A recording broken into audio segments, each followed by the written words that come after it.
Of course, I kept assuring myself of the farcical nature of the whole affair. But even as I did so, and here we come to what now, with hindsight, I find most upsetting and most revealing, I began to see the 3 sentences on the postcard through the eyes of my interrogators. I myself began to feel outraged by my words, and to fear that something serious did in fact lurk behind their comedy. To know that I never really had been one with the body of the party, that I had never been a true proletarian revolutionary, that I had gone over to the revolutionaries on the basis of a simple decision. We felt participation in the proletarian revolutionary movement to be, so to speak, not a matter of choice, but a matter of essence. A man either was a revolutionary, in which case he completely merged with the movement into one collective entity, or he was not, and could only want to be one. In that case, he would always consider himself guilty of not being one.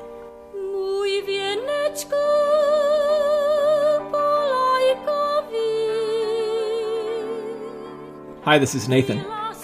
This is David. And this is Nick, and welcome to another episode of the Books of Some Substance podcast, where today we're talking about Milan Kundera's first novel, The Joke. So this book was published in 1967 in Czechoslovakia. It kind of has a cast of characters. It's written in these very interesting individual pieces from the individual character's perspective. So central character Ludwig, who is basically a member of the Communist Party, who's kind of got a little bit of an individualist streak, gets kicked out for making the joke, hence the title of the book, and it sort of ruins his life. Another character, Helena, ends up being the target of basically all of Ludwig's fury and wrath as he tries to avenge being kicked out of the party and the wreck that his life that has become. And then also weaved in is Yaroslav, who is Ludwig's childhood friend, member of a Moravian folk ensemble, who also sort of lives in this split between the old world and the fantasy world and the sort of newer Czechoslovakia. And he chooses to kind of ride that fantasy, if you will, as a way of protecting himself against the other realities. And then we also have Kostka, who is basically an ostracized ex-party member who has a sort of Christian view. And this ends up being the thing that pushes him out of the Communist Party. And so basically Kundera weaves all these together in this very interesting kind of almost musical way where you get each character's individual perspective. They're written from different standpoints. Then eventually he combines them all together at the end. And it's almost like this big metaphor for the folk music style that he keeps evoking throughout the novel. And so I guess my question to start off for you guys is that we have a lot of stuff in here. We have a really unique writing style. We have a lot of political content. We have, honestly, kind of a love story or a failed love story or a tragedy or a comedy. So I guess if we've interpreted this novel as a Western audience, as a mainly political novel, how do you think that stands up? Is that how you see it? Are you saying that that's historically that's how it's been received by the American audience as a sort of political condemnation of Sovietism? Yes, and that's kind of, I have a foreword written by Kundera himself where he talks about, how Western audiences needed to view this as being against Stalinism and against communism, and they kind of missed the rest of the novel. But when I read this today, I still see so much political content that honestly reminds me of stuff that's happening in the U.S. And so it's hard for me to view it not as a political novel, but then I also sort of see all these other elements, like I said, the style and the characters. And it's easy to say, yeah, it's absolutely not about the politics. I don't think there's any way to read this as not a political novel. And we've mentioned this idea a few times, the idea of authorial intent or the fallacy of the author, where you're not supposed to care about what the author thinks or says that they tried to do. It's what the book actually does. And whether or not Kundera is maybe playing on that idea, I mean, don't get me wrong, there are definitely other elements in this book, but every interaction between characters, every other plot element, all revolves around what happened as a result of large communist collectivist influence on these characters' lives. And it's always there. It's always present in everything that's happening in the book. That doesn't mean that it doesn't focus on other things, But it's so hard not to read this as a political novel, not only because it's behind everything, but it's also in the forefront. I mean, there's the largest section of the book is all about the result of this joke and him sent to this sort of workers unit in the military and the fallout of his life. So, I mean, it would be impossible to read this book not politically, I think. I don't know that I agree with that exactly. I mean, there is so much, I agree with that there's so much about it that is political, and it's, you can't take that out of it. But I think that there are themes that transcend the political. I think you could look at it as a critique of communism or Sovietism or collectivism. But I think there's also a critique more broadly of modernism and posing the question of what role does religion, spirituality, superstition, folklore, mythology play in a modern world to give meaning to it. And so, in some regard, communism is the spearhead of modernism in this novel. But I guess I could see the point of like not wanting to just pigeonhole it as a political novel, because maybe that makes it seem it loses the other themes and the very humane aspect of it as well. Yeah, I think you're right. Yeah, I mean, I like both of your splits on this because I really, like, when I started reading this, I was kind of freaked out a little bit about how much it nails just this, like, the collective, right? Like how terrifying this stuff can be. Like, it really is. It's herd mentality. It really started to shake me. And then I guess, like, in trying to view this thing through, the lens of being a work of fiction and focusing on character interactions and the other philosophies built into this, is kind of where I was trying on that concept of Kundera saying it's not really a political novel, it's just a novel.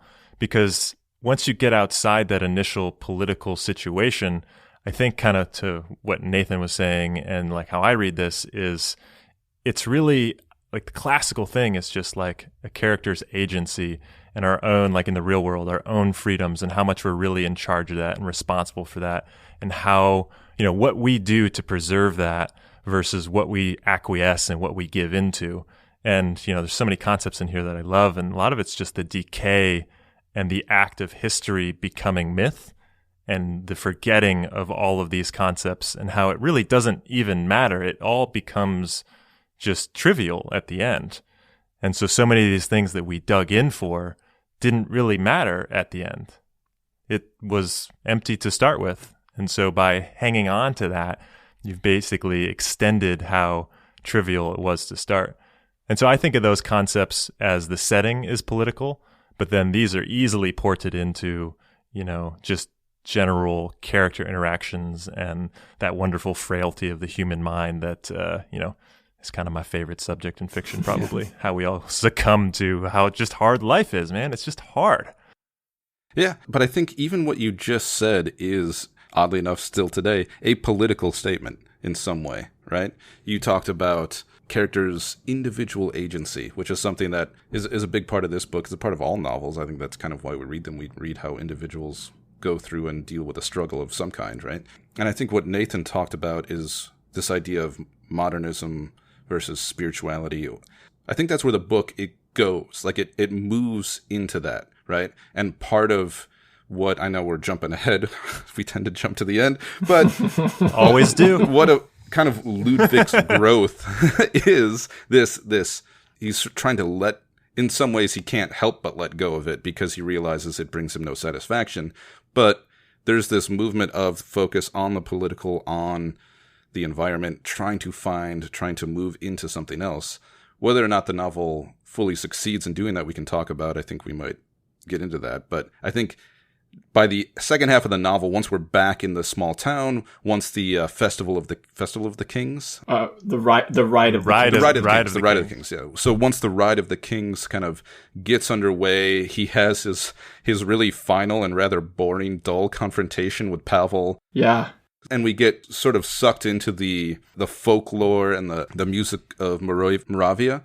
Like, yeah, we see that shift of kind of this political focus into a search for some sort of meaning beyond those things, into some sort of greater spiritual connection, I think.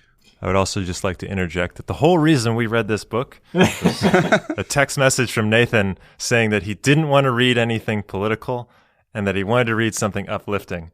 And this book is insanely political, and we could talk about whether it's uplifting. I think it's fucking not. But the premise of this request denied. I mean, the funny thing is, though, that I feel completely satisfied by it. Like, this is exactly what I wanted to read. And maybe I just didn't actually know what I wanted. Because what I really enjoy, I love this book. I really, really enjoyed it. Yeah, it's amazing. And it really gave me what I was looking for, which is like, sometimes stuff is messed up, sometimes stuff is complicated, and there's this like simmering beauty through the whole thing. There's like this magic through the whole thing. It's like, and it's right there. I love the way that he, partly through these different characters and like giving you different characters' perspectives on the same events, just giving the reader a sense of, it's hard to call ambiguity beautiful because oftentimes ambiguity is frustrating, but I feel like in his writing, it just, the heaviness of the subject matter just kind of seems to just dissolve and float away.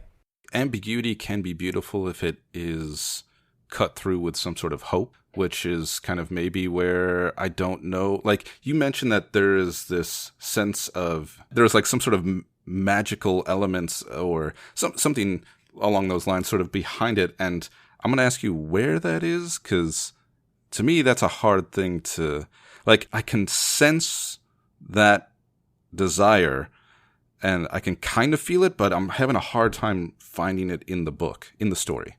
Where is it? Because, like, there's just so much heartbreak and disappointment and people being lied to and used. It is. So there's a beautiful scene, which is actually, Kundera said that this is where the whole novel came from, is he observed, peasant? Are they peasants? A poor woman stealing flowers, stealing flowers from a grave. He saw that and he's like, wow, this is really interesting. What would motivate this person to steal flowers from a grave? And then that's an event in the book. I don't know if we mentioned the character, Lucy, but she's one of the most significant characters. She doesn't get her own section, but, Ludwig, she's kind of a foil for several of the characters. And I think a very important character that I'd love to get everybody's take on. But she steals flowers from this grave to give to Ludwig to kind of try to bring beauty into their very, very extremely bleak lives. And that's a very depressing image. But what she does with those flowers, she decorates her room with them so that when he comes and they intend to make love for the first time, she tries to make something special out of this. And what Ludwig describes entering that is that he feels like he feels like he's in another place. And he kind of accepts that illusion for a minute. So that's one example. Yeah. And then nice. I think the scene at the end where they're playing music together, and Ludwig kind of comes back to his sense of meaning in life. There's some beauty there. To pursue this modernism. Until those darn youngsters show up. Well, I love that too. Though. I know. I agree. It's not perfect, It strikes such a wonderful note with me. The balancing, the balancing act that he plays between cynicism and belief and beauty and bleakness. Yeah. Yeah, I think the magic comes in that kind of end acceptance. And there's a line in here, it's like the last page, where he says, "I was struck by the thought that a person's destiny often ends before his death." And honestly, that was one of the more moving comments or quotes of the entire book for me, which is just that, in any tragedy, in any sort of, narrative arc, we as a reader, and also in real life, we want these things to coincide. We want a destiny to be arrived at the end. If somebody's going to meet their maker, that should be the end point. But his point is that a lot of these things are decided in the middle of life. And then you still have the rest of life to live out. And that's kind of what the arc of Ludwig went through, which is that he met his destiny in the middle of his life and he still has the rest. He tried to avenge basically the one act that basically screwed up everything about what he had going for him. And when he realized that how laughable that was and how he actually was the one who lost even further, he kind of had nothing else to do but just to accept it. And I think that concept is pretty magical if you overlook all of the preceding horrible things, not just done to a character, but also importantly, and I think this is, we can get into the translations and the censorship and stuff around with this book, but also the horrible things that a character does. Ludwig is a pretty shitty dude. A lot of bad stuff came out of that guy. And another thing of why this novel was sort of interpreted by a Western audience from a political standpoint is that they started to kind of censor some of that and cut some of it in order to, in my opinion, or in my guess, to kind of give it more of the political leaning that they wanted to, which is that when a Western audience would read this, they wouldn't see things about rape. They wouldn't see things about things that didn't fit nicely into an anti-communist narrative. Was this the first translation that appeared in 1969 that had the edits to it? Or was censored? I think the history of this is that so it was published in Czechoslovakia in 1967. When Prague Spring happened in 1968, it kind of got censored, but at that point it was being translated and published elsewhere in Europe, but different versions, specifically the English versions. I think the first British one had actually the wrong number of chapters, and they were in a different order, and they had cut a lot of those really bad details. And my interpretation of that, like I said, is basically they wanted it to be a political novel. And then there was a professor in America who was like, wait a second, you guys are cutting out some of this stuff that Kundera put in that basically makes it, a more rounded thing, that gives it less of a political bent and more of a true novel thing. And so the edition that I have, which is, I think it was in the mid-'80s, restores a lot of that. But I understand that you guys have an even newer, even more definitive version. But essentially, as works get translated and as these things, have to work through censorship and stuff like that, I find it such an interesting concept that the actual arc of a novel and the order of it and the content can be wildly different, and the readership doesn't even know. Yeah. Right? Yeah. And also, I sort of feel dirty that you guys read the definitive translation and I read something from the 80s because I bought this in a used bookstore. And now I'm just like, did I miss some important shit too? No, I think you got to the idea. So Kundera, at the end, we have an author's note, and he's talking about your edition that you were reading that at first he signed off on, but then later he started to read it. And he noticed, and he makes this note, he said, there was inaccuracy in all the reflective passages. Irony had been transformed into satire. Unusual turns of phrase had been obliterated. The distinctive voices of the narrators had been altered to the extent of altering their personality. Thus Ludwig, that thoughtful, melancholy intellectual, became vulgar and cynical. But I think even though maybe Nick in general tends to read things as vulgar and cynical because that's who he is, maybe. But I think he caught, like, something you mentioned just before we started talking about the translation was that, and not to sound like an Instagram influence self-help huckster, but there is that spark of hope in acknowledging a certain amount of bullshit in the world and yet still kind of persevering and moving through it. And since we've already kind of gone on this sort of road and talked about the end, I just want to read a passage that I think gets to Nathan's point and yours, that sort of redeems him in a certain way. And it's, again, he's talking about the folk music he's playing with his old friend.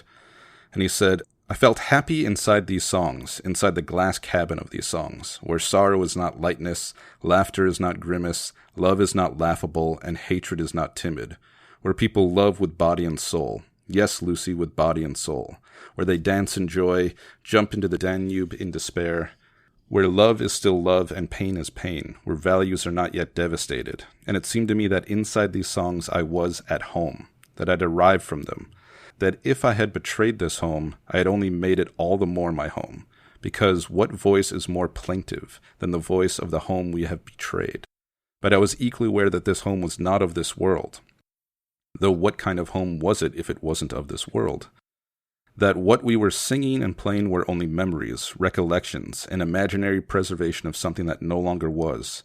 And I felt the ground of this home sinking under my feet, felt myself falling, clarinet in mouth, falling down into the depths of years, the depths of centuries, into the fathomless depths. And I told myself with astonishment that my only home was this descent, this searching, eager fall, and I abandoned myself to it and to my sweet vertigo. That's funny. I want to juxtapose your self-help huckster passage with my vulgar cynic passage, because now I'm kind of like, wait, is the tone of my book just completely different? And so this is like my favorite passage. Yes, suddenly I saw it all clearly. Most people willingly deceive themselves with a doubly false faith. They believe in eternal memory of men, things, deeds, peoples, and in rectification of deeds, errors, sins, injustice. Both are sham. The truth lies at the opposite end of the scale. Everything will be forgotten and nothing will be rectified. All rectification, both vengeance and forgiveness, will be taken over by oblivion. No one will rectify wrongs. All wrongs will be forgotten. And I just like circled the shit out of that. Is that as like dark and like, I don't know, sort of bleak and prophetic in your guys' copy? I wrote that one down, actually. It's quite different, actually. Interesting. It's quite different. He uses redressed instead of rectified, for instance. I do feel like it's a bit softer, actually, in the later translation. I mean, the concept is still there. Yeah. Interesting. So this is where I recommend to all listeners who are still angsty teenagers that they should read the Michael Henry Heim translation because it's full of a lot of cool punk lyrics, and so that one's clearly superior. But I think that's an interesting. I mean, that's a critical passage, and it's not as. I didn't read it as bleak and cynical. Because I think what I took from that is that you want the external world to make sense of your past for you. And that's not going to happen. So, this is kind of, he tries to exact vengeance on the guy who was a friend of his in his youth, who basically put him away, who basically was the one who said, yes, you're guilty of betraying the party or whatever, kicked him out of the university, sent him to the mines. And so his plan is, after like a decade, is to seduce his wife, make a fool out of him. Just to be clear, though, it's not like he planned that for the decade or 15 years. It's more happenstance. He was just working and living, and he met this woman who happened to be married to this guy who was the leader of the sort of trial that accused him of being a Trotskyite and sort of kicked him out of the party and sent his life into sort of disarray. So he hadn't planned it, but he had that hateful vengeance in him. Yes. He had allowed Zemanek to define his life in his hatred of. He needed to hate Zemanek. He says that how could he tell Zemanek that he needed to hate him? He couldn't. He would lose all balance if he stopped hating him. And so he tries to exact some sort of vengeance to sort of right the wrong in his past by committing another wrong towards Zemanek. And then the whole thing, in a fairly comical, tragic way, goes completely wrong. But the lesson, I mean, it is that one, like that you can't fix it. It's going to be forgotten and you can't fix it. So the only thing you can do is act now and for the future. So I guess I just don't think it's bleak. I think it's actually fair, kind of moralistic. I mean, so yeah, outside of the different readings and translations and tones that come with it, I think an important concept that's weaved into the Ride of the Kings, which sort of shows up throughout the novel. And there's this section where they talk about what it means, right? Because there's this whole arc of how Moravian culture was used by the Communist Party as basically a way to sort of instill kind of some nationalism, essentially. And Yaroslav, at some point, when Ludwig is a member of the party and they're trying to kind of get the folk music and everything more widely adopted and kind of kicking out the Western influence, all the jazz, he makes a comment. He's like, this doesn't make any sense. Why are they trying to access this music and this culture? This is something that only the most conservative Moravian patriots would do. So you kind of already get a flavor for that political side of how these things can be co-opted and used as tools, right? But then as the book goes into the Riot of the Kings and its attempt at explaining the history amongst the characters, they understand that they don't really know what it means. It's just a ritual, and basically history has filtered out the meaning of it. And so they kind of exchange different ideas. And so now it's just this tactile thing that they do, but they don't know why they do it or what it's supposed to symbolize. And I feel like that passage at the end that we're kind of circulating on, I think that's almost like the positive of it, which is that some things just continue to exist, but they actually get stripped of their meaning, or history actually becomes myth because it's impossible for all of these details and all of these things to remain with it. And so while I wrote in caps, nothing will be rectified, all will be forgotten, as something that I felt to be kind of, I don't know, something that I would very clearly chant. Maybe it's more will chant? Yes. Already working on that song? I mean, concept record is done right now. That's an excellent title.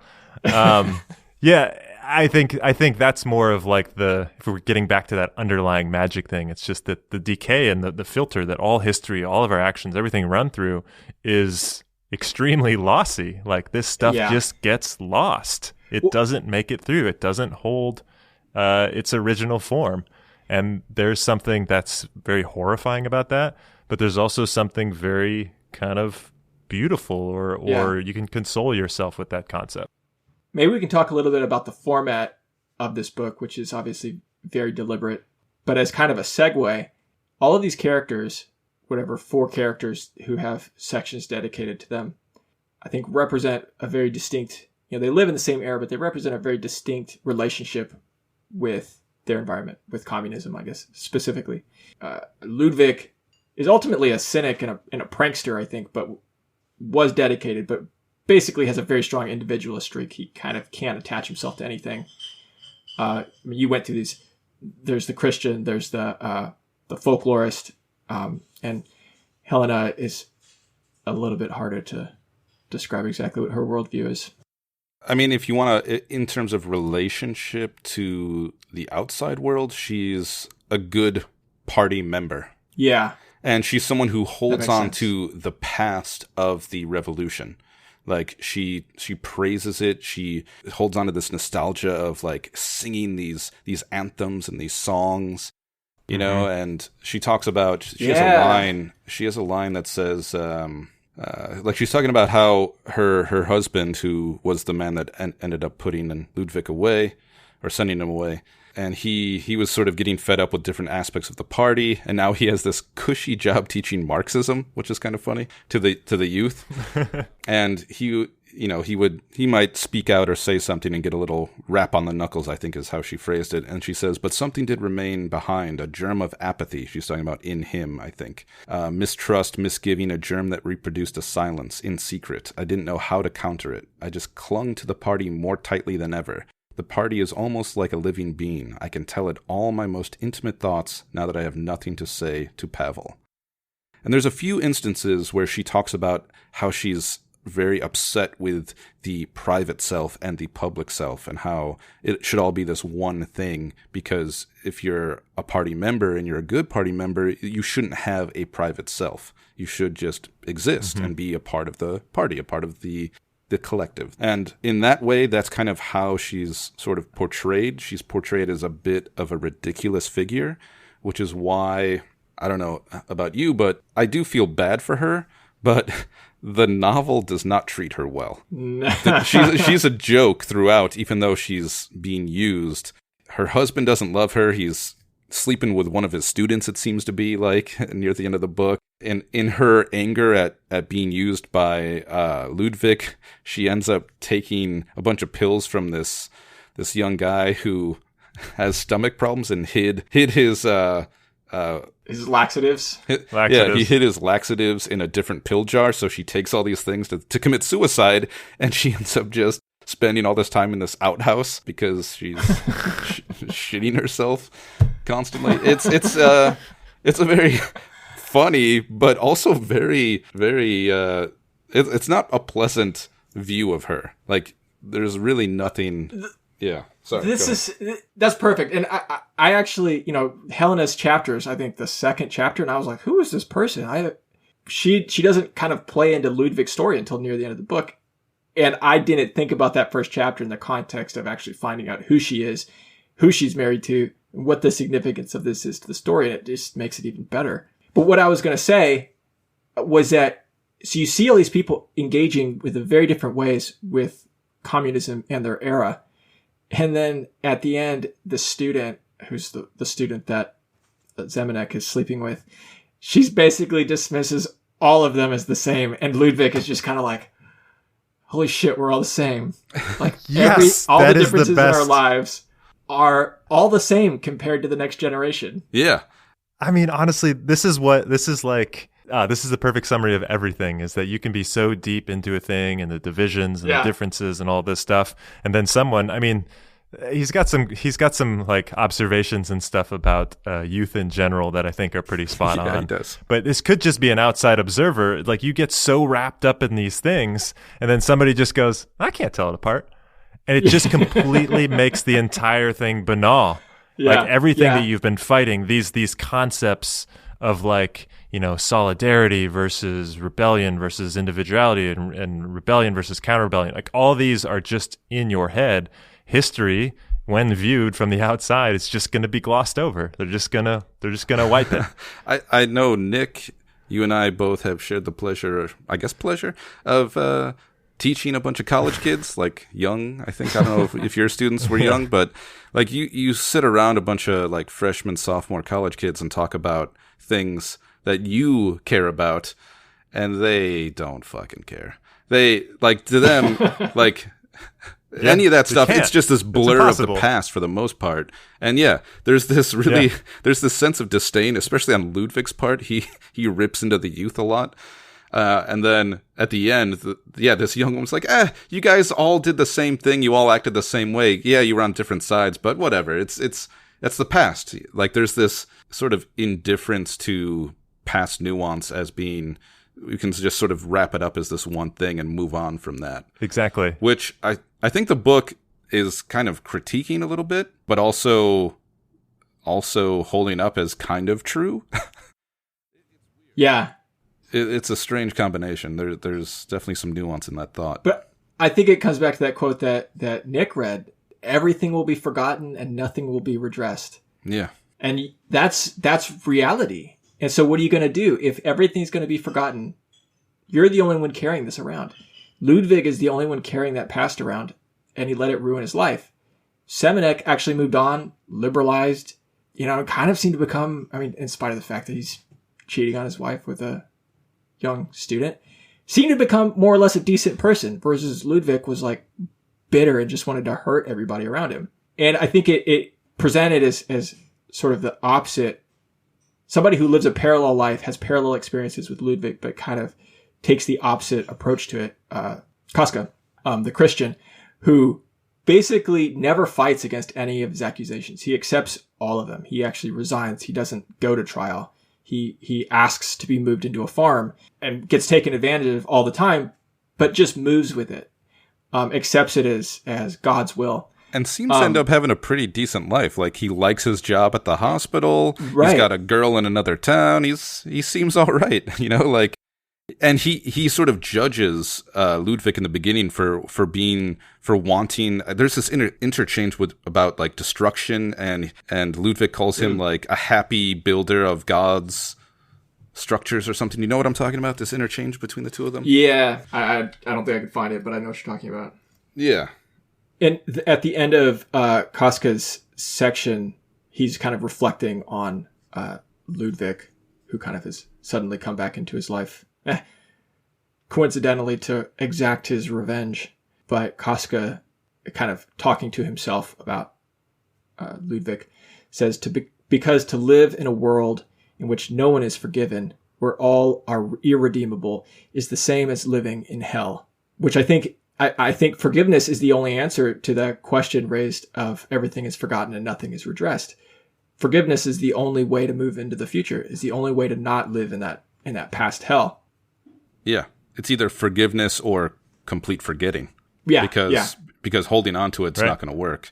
I think it's curious that Kundera, when he wrote this book, was still a member of the Communist Party. Like he was actually kicked out of the party for anti-party behavior, but came back into the party and actually like defended the Communist Party and defended communism, was still defending communism at this point. But in his book, like he reserves all of his ire for the communists. Yeah, well, I think one of the things that I think he does really well is he highlights the individual in the collective. And, whether it's communism or fascism or whatever sort of extreme end, there's always this sort of bootlicking individual who just does whatever to stay in favor and really doesn't authentically believe anything, and just sort of adapts and follows orders and uses that as a way to sort of build up themselves. And it's kind of why communism ultimately breaks down, is because it is about the individual, right?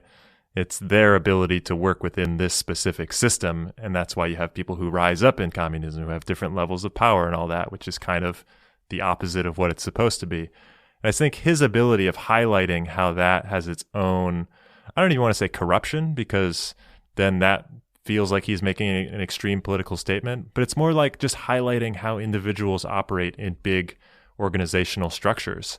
I mean, if you've ever worked for a big company or been part of a big government organization, private versus civil, like just once something gets big, there's a certain individual who sort of like just slithers around in there and they're not really great at what they do, but they just sort of keep living on forever. And you can see that it's not really authentic, but they just know how to do exactly the right thing at the right time. And if you believe in anything too hard, you'll actually just shoot yourself in the foot and yourself will get kicked out. I think Kundera, to Nathan's point, may not have been totally against the concept of communism. He was against the concept of what the individual could operate within the fake veil of communism. And that's kind of what he saw, and that's what he was poking apart. It was not necessarily like a political statement about the system, but just pointing out that here's what these individuals are actually doing within it, and here's some of the contradictions and paradoxes and the laughter that ensues after that. Yeah, maybe. But again, that's a hard statement to make if I've only read this book of his, because nothing about the party or the system or the people who participate in it come out in a positive light. Even the true believers like Alexa, who gives his father up and who ends up becoming so rigid in his dogmatism that he ends up in the prison camp as well and ends up committing suicide. And that the people that do, the only way to exist within the party is to sort of just not get too attached to it. And which is why I think Yaroslava, his main interest is in holding on to his past and dreaming of like ancient and historical glory and imagining folk music and his connection to that. And the whole like the idea of the party is secondary to him. He doesn't really hold on to it. And but even then, like he still has a pretty unhappy life. His wife and his child don't have any interest in what he's interested in, and he's kind of alone. Sorry, just to go back. So, Nathan, you say that he was a member of the party for a long time afterwards, and he still sort of held on to the beliefs. Again, I haven't read anything about that, so I wouldn't know. But if all I'm looking at is this book, it's very easy to see how people, especially in the older editions, could read this book and see it as being primarily an anti-communist novel. I don't think that's all it is, but I still think that that's there. Like, there's no way to read this and come away going, you know what? That sounded good. I think that would be a nice system like to live within. About it. There's a lot of ambivalence, but it really seems like he's really not ambivalent about collective behavior. No. Yeah, I think that's exactly right. It's condemnation. Unconditional condemnation of collective behavior and the individuals that can operate within that, right? Yeah. And I mean, I'm completely same page. I agree with all that stuff. It's just going back to our whole original like conversation and statement about, is this political? Is it not political?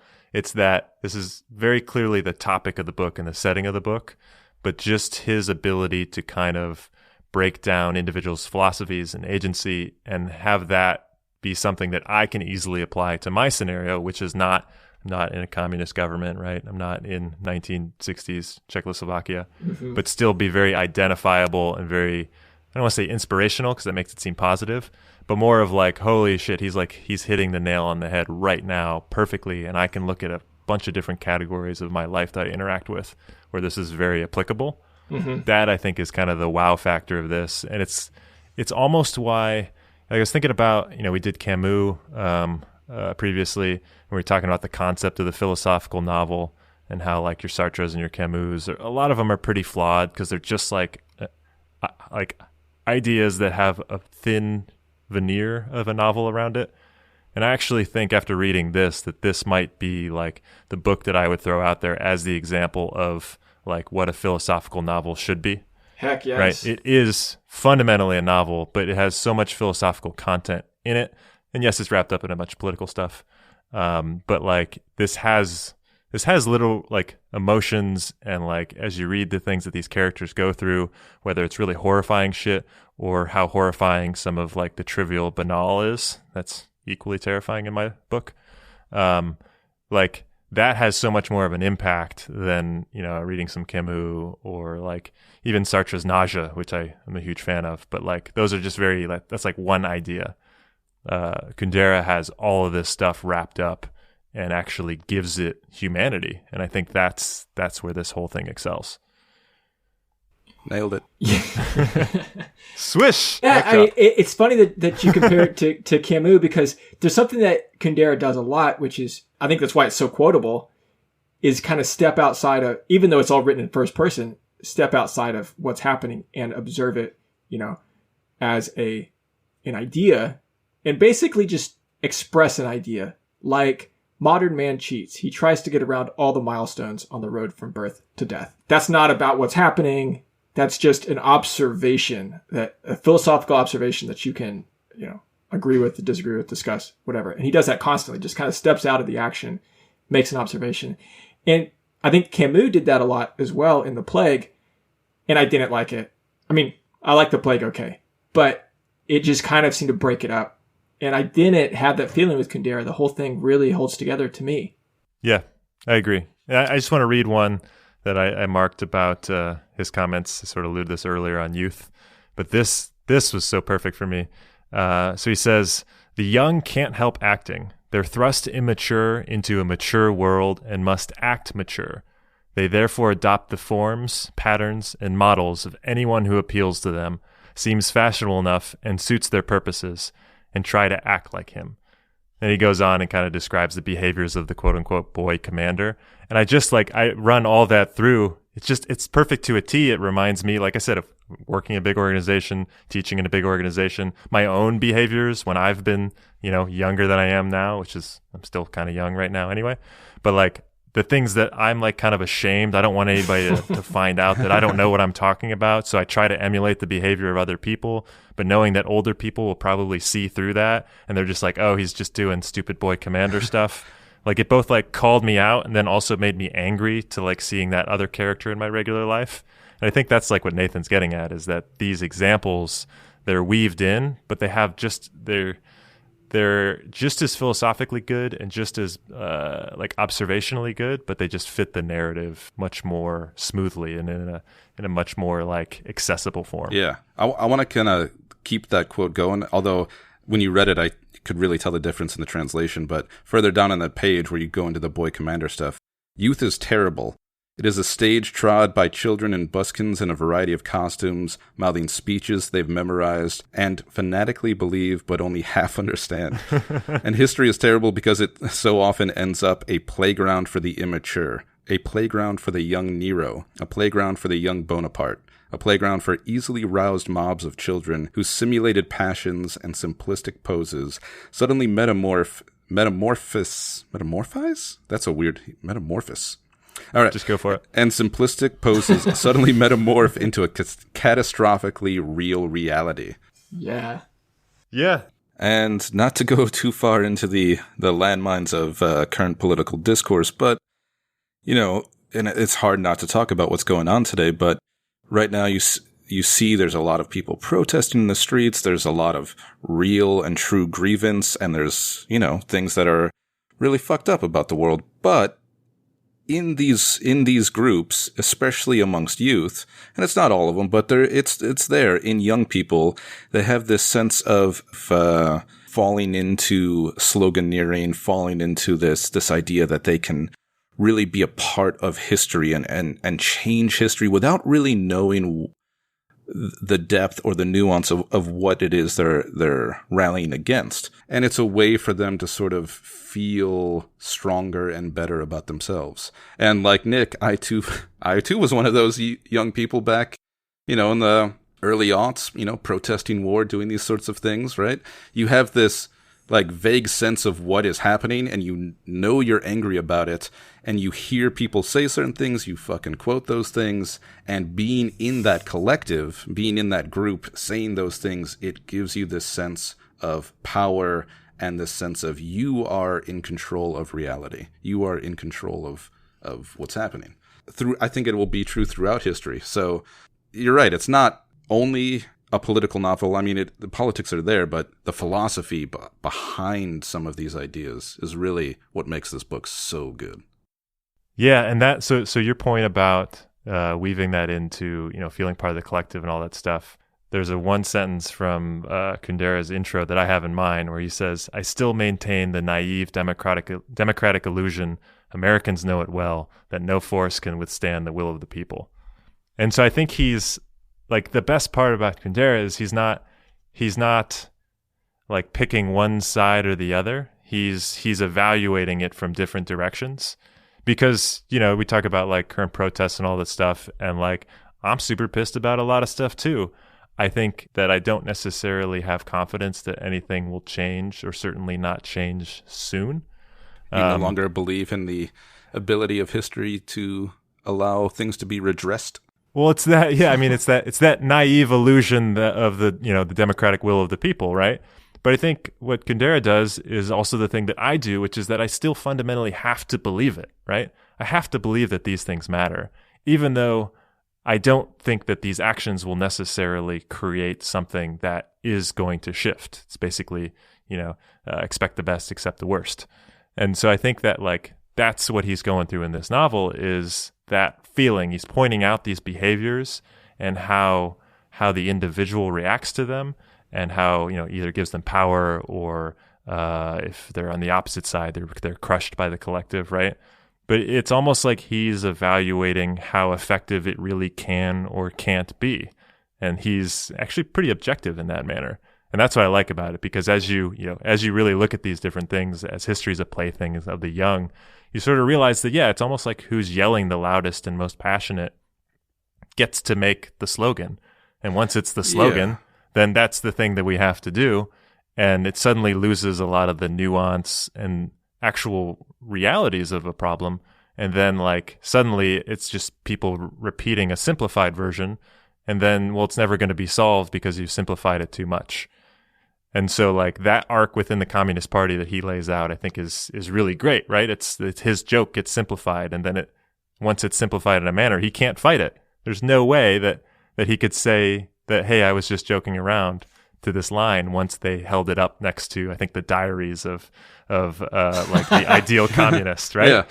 And that's how I feel about today. You can't like say a thing that isn't the right stance, because especially in a world without forgiveness, which is a quote that Nathan came out with earlier. That again, yes, this is a big issue. If there is no path for forgiveness, what are you expecting to change, and how do you expect people to change? And that's such a beautiful concept in this book, that you see how Ludwig's life is destroyed because he wasn't allowed to be forgiven, and he was not allowing forgiveness of what happened to him. Exactly. I think in comparing that Kafka's Christian message of forgiveness with how he observes the revolutionaries, which is theoretically atheistic, rationalistic, anti-religious, and he describes it as the revolutionary era from 1948 to 1956 had little in common with skepticism and rationalism. It was an era of great collective faith. A man who kept in step with this era experienced feelings that were akin to religious ones. He renounced his ego, his person, his private life in favor of something higher, something superpersonal. They have created a range of ideas that are untouchable, and therefore, in our terminology, sacred. That whole, like the Costco stuff with Christianity and forgiveness, and that concept of like the revolution is this rational, super structured thing that doesn't have that mechanism of forgiveness. I think that's ultimately the ticking time bomb. Is it? Sorry, the idea from what Nathan just said is that it's not rational.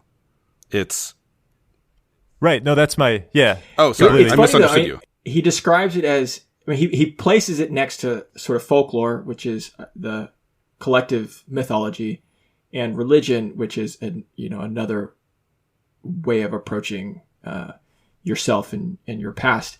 And this thing, which is supposed to, which they described as basically taking the wheel of history and bending it to their will, and they were supposed to be able to, or what they believed that they were doing was removing all that was bad about religion, all that was bad about the past, and building something perfect. And basically what happens is they remove all the good that came with religion, all the good that came with folklore, and you were just left with the dregs.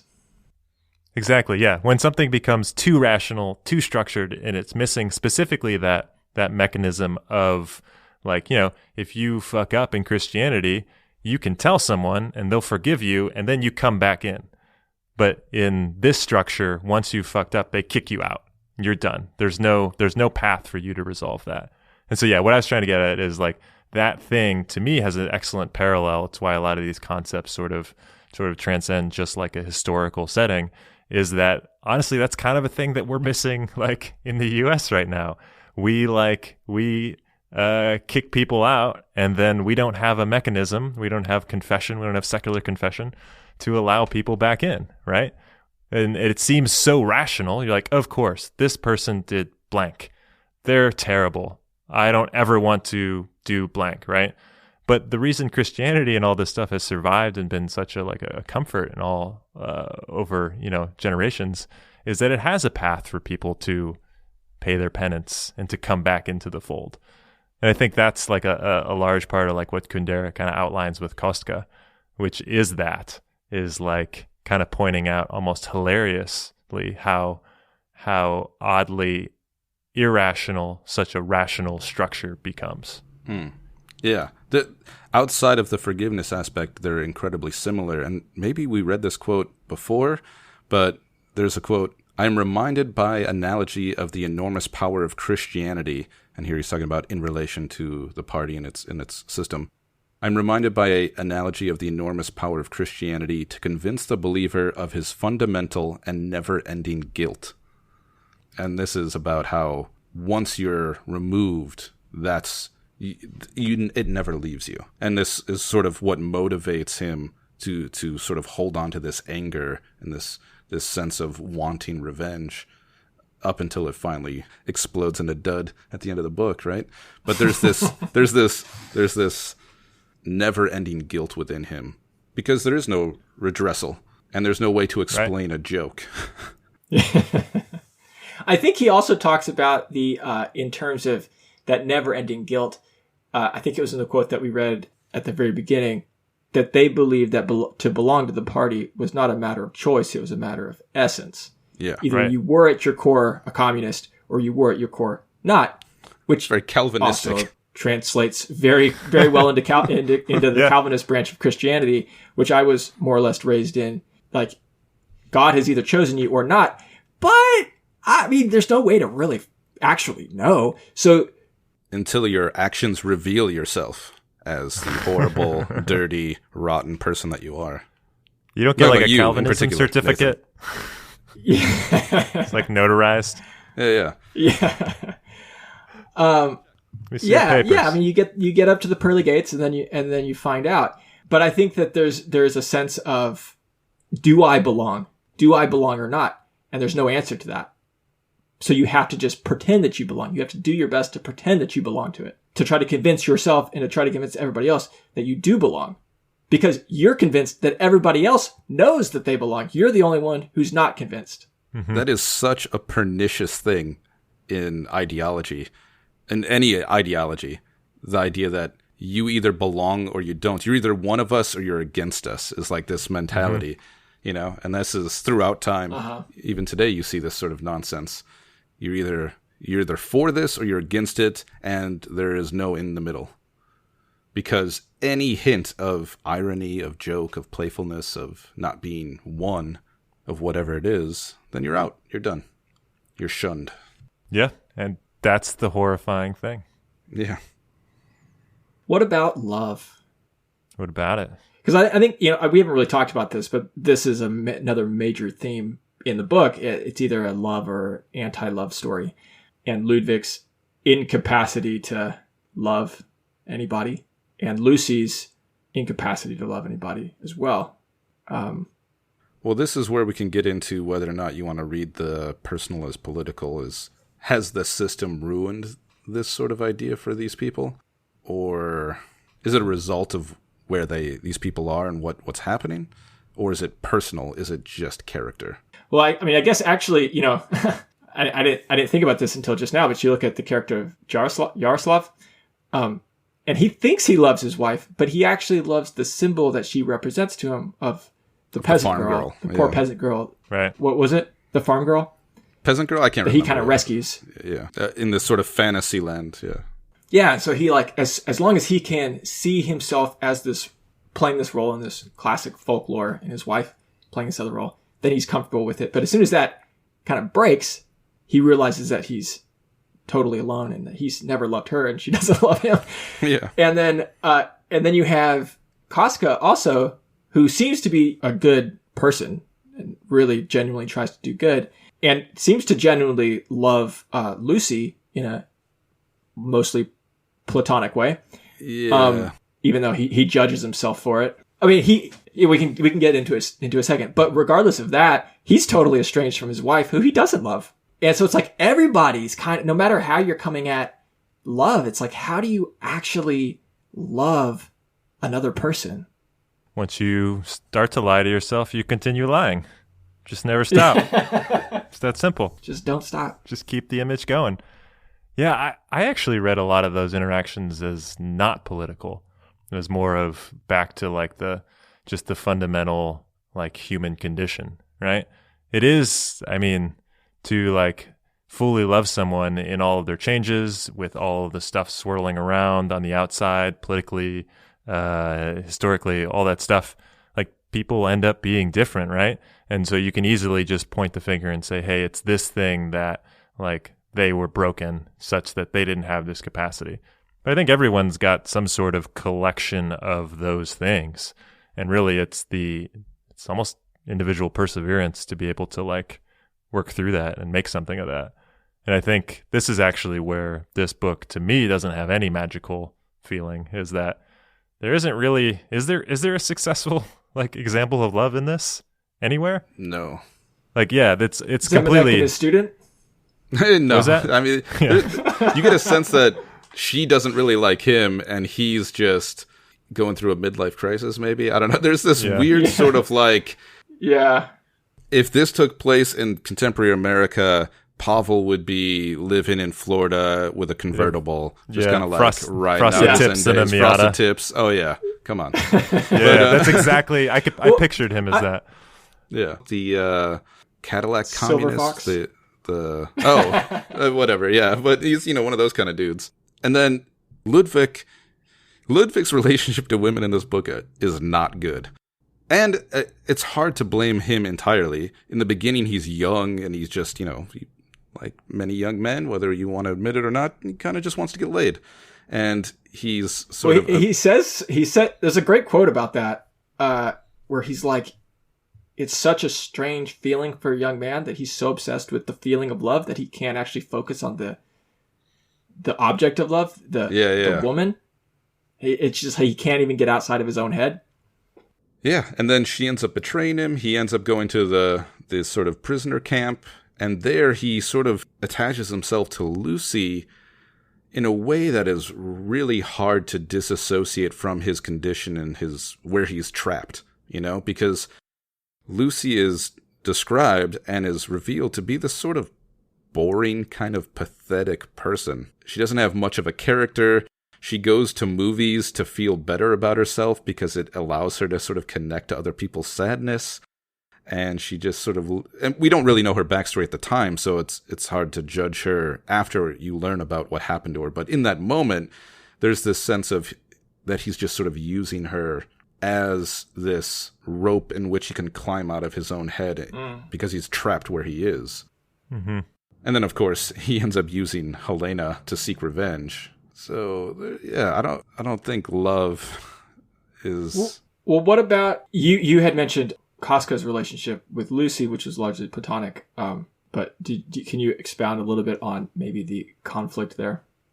Okay, so Lucy ends up leaving the village where she grew up after she was sort of groomed and raped over the period of a year by a local gang, and then treated like a terrible person and a whore and a slut by her family and her community. And she ends up running away. The sort of town where Casca is working as a scientist in some sort of farm, sort of farm collective. The village people, especially the children, think of this young girl because there's stories about food disappearing, and there's this sense of her as being like this sort of mythical figure. And then they finally find her. Some people in the village find her. She becomes a worker on this farm, and for the first time in her life, she has a man treating her well and with respect without a motive to use her either physically, essentially. And this relationship is complicated because this is her first relationship with such a man. She develops an attachment to him.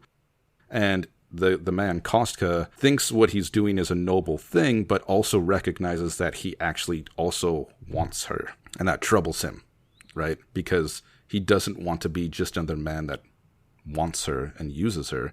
He actually wants to treat her like a decent human person, an individual. And he hates himself for that and ends up leaving, returning back. And that affects Lucy. Eventually she finds a man, gets married, but of course she's connected to Casca, moves to where Casca lives just so she can be near him because she has this attachment to him, because I think she views him as a sort of savior figure.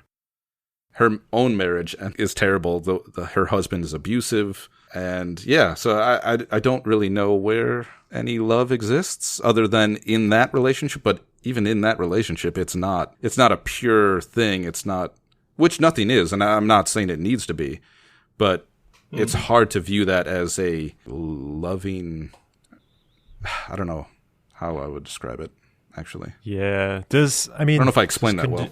Sorry. That was excellent summary, and as you recount all that, it makes me, I don't know, just remember how bleak so much of the actual subject matter of this book is, right? It's pretty horrifying. Yeah. And I was also just thinking through, I was like, does Kundera, does he treat this subject differently in any of his other books? I was thinking of, Unbearable Lightness of Being, and it's kind of built in that same way, where it really focuses on the extent to which people have dependence on each other.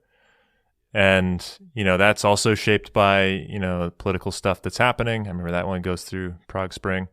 And yeah, I think maybe there's just an inherent skepticism that Kundera has for the individual, like, human capability for something like that. Perhaps in the midst of all of these, political situations, you could read it like that, but I think it's a little bit more of a humanity thing, of just at the core, like, look at these interrelationships that we develop sometimes as a coping mechanism just to hold on to, I don't know, some level of tenderness or substitution or something where love should be, but it's just not there in its full capacity. And the more I talk through all of this, the more it bums me out. Oh, thanks. Thanks, Nathan. We'll read one of those uplifting, non-political books. Yeah. The Rite of the Kings, which is basically the last section, where all of our characters converge. The setup is that Yaroslav was the king. It's just like, it's this traditional festival that's still happening now, and it has happened. Nobody actually knows when it started. I picture it as like a Renaissance fair with big turkey legs and jousting, kind of things like that. Something like all that. Your Dungeons and Dragons friends, they would go to it. Yeah, it took on a lot of that imagery from like the medieval ages, but it actually predates that. Anyway, so the king, who's a young man dressed as a woman, rides through town, and there's some rituals that they do, and it was a big event for Yaroslav when he was young. He's a folklorist, and now his son is asked to do it in order to honor Yaroslav. He talks a lot about how the event's very different because it's kind of state sponsored now. It's not, people aren't as into it. And anyway, but he's still really excited that his son's doing it. He finds out that it's actually not his son. That his son bailed, took a motorcycle trip to go watch the motorcycle races. And he's trying to figure out who is the king. And he never finds out. Who's the king? That's the question to us? Yeah. I mean, nothing will be rectified. All will be forgotten. Everything is meaningless. Destiny does that already happened. Does it matter? I think maybe it does. Then I feel like Kundera would have revealed it, right? But I think that... Who could it be? Are you saying it's a character we know about? I think it's Lucy. And whether or not that's just metaphorically it's Lucy. And Ludwig starts thinking it's Lucy. He starts imagining that's right. that it's Lucy. That. But he also describes... I think, David, you read this quote where the only thing that is real is a sense of vertigo of falling into trying to rediscover this meaning. And I think that's his sort of pursuit of Lucy. Lucy kind of coming in and out of his life represents to him some sort of salvation. And looking to this figure, this king, in this event that nobody understands anymore, and he's trying to find Lucy there. It doesn't totally resolve in my head. Ludwig is trying to find Lucy in the king. Whether or not Lucy is in there is irrelevant. The fact that Ludwig is kind of imagining her in that place is important in some way. Yeah. I mean, I think it's not. There's literally, it doesn't matter who's in there, but I think it's significant that the son's not there. That they're looking at this character, and that Kundera doesn't tell us who it is. He doesn't resolve that, and I think that's something. There's something vital. Maybe this sense of mystery, which is beyond sort of rationality, which the event kind of represents as well. Nobody knows why they do this anymore. Exactly. Nobody in the novel knows what it was supposed to mean. So when we read this, we don't know the meaning of the veiled king. So it's another layer to that. Yeah, just nothing means anything. I think that's the argument here. It's just all empty. Except that tumbling and sense of vertigo. Yeah, I'm sorry. I search for meaning. After we just did that whole like love isn't real thing, I think I've just completely changed my opinion of this book. It's just emptiness. Nobody feels good about it. I also have the cynical, vulgar version, so maybe that's just me. Everything going okay in your personal life there, Nick? Oh, my life's great. I just put art on top of it that makes me feel bad. Yes. That's kind of what started this podcast with this particular episode. We wanted to read something. That was sort of somewhat positive, right?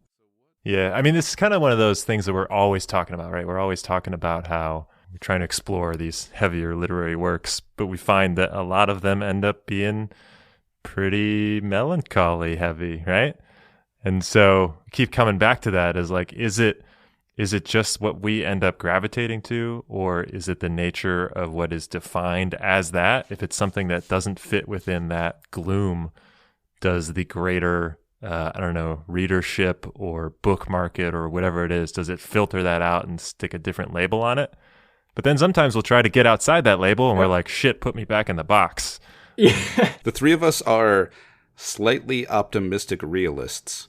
So there's this sense of like, yeah, for the most part, things are shitty. Not entirely, right? There's still some Moravian folk jams we can enjoy, right? But there's a lot of shit.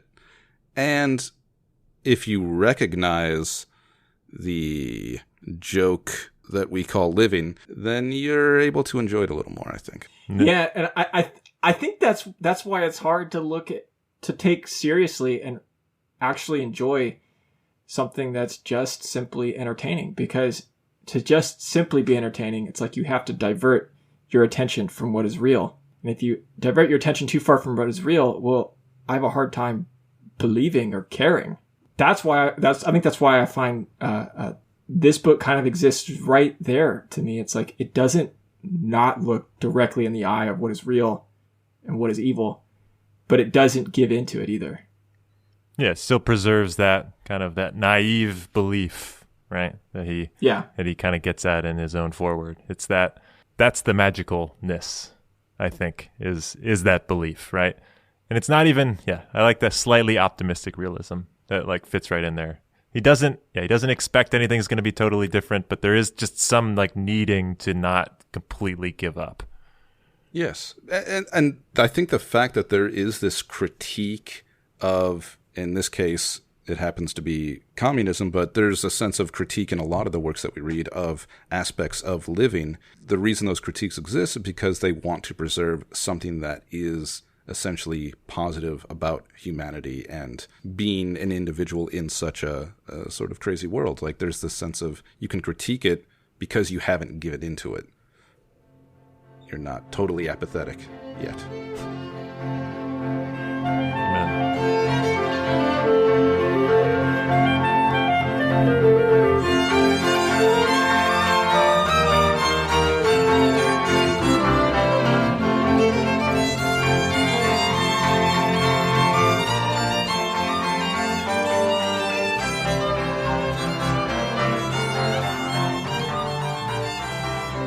Thanks for listening. As always, you can find us at booksofsomesubstance.com and on Twitter and Instagram with the handle booksosubstance.